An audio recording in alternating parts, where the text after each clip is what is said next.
le prince Harry promettait de nombreuses révélations, en annonçant la parution de ses mémoires.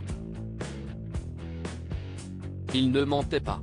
Alors que Spare, son ouvrage, ne sort que le 10 janvier 2023, de nombreuses pages ont déjà fuité par erreur en Espagne.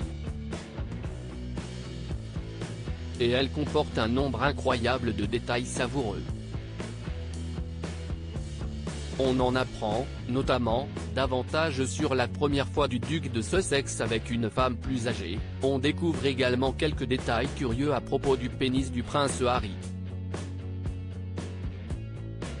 Mais ces quelques pages sont aussi l'occasion d'évoquer des choses plus sérieuses.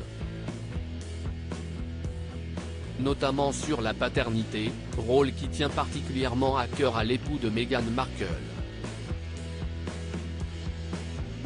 On savait que ce serait une fille mariée depuis le 19 mai 2018, Meghan Markle et le prince Harry ont eu 2 enfants. Aujourd'hui, Archie a 3 ans et Lilibet, la petite dernière, a célébré son premier anniversaire en juin dernier. Comme on peut le lire dans le livre Spare, ces 2 accouchements ont été très différents. Le premier était tellement stressant que le duc de Sussex aurait consommé du gaz hilarant pour calmer ses nerfs.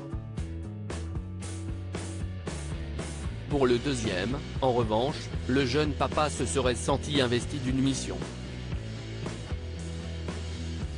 Quand les docteurs ont dit que c'était une question de minutes, j'ai dit à Meghan que je voulais que la première chose que le bébé voit soit mon visage, explique-t-il. On savait que ce serait une fille. Elle m'a dit oui et m'a serré la main. Siesti ainsi que le prince Harry a assisté les équipes médicales et a aidé Meghan à accoucher de Lilibet. Il a ensuite posé le bébé sur son épouse pour un joli moment de peau à peau. La duchesse n'aurait, alors, jamais été aussi amoureuse de lui qu'à ce moment-là.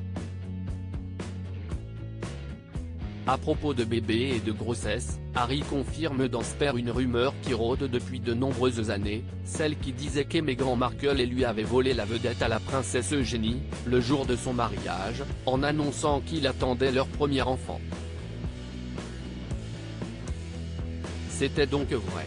La raison de ce geste un brin maladroit ? Le couple s'apprêtait, à la fin 2018, à partir en tournée en Australie et cette journée réunissait le plus grand nombre de membres de la famille royale en un même lieu. Certains étaient repartis avec un large sourire, notamment le roi Charles III.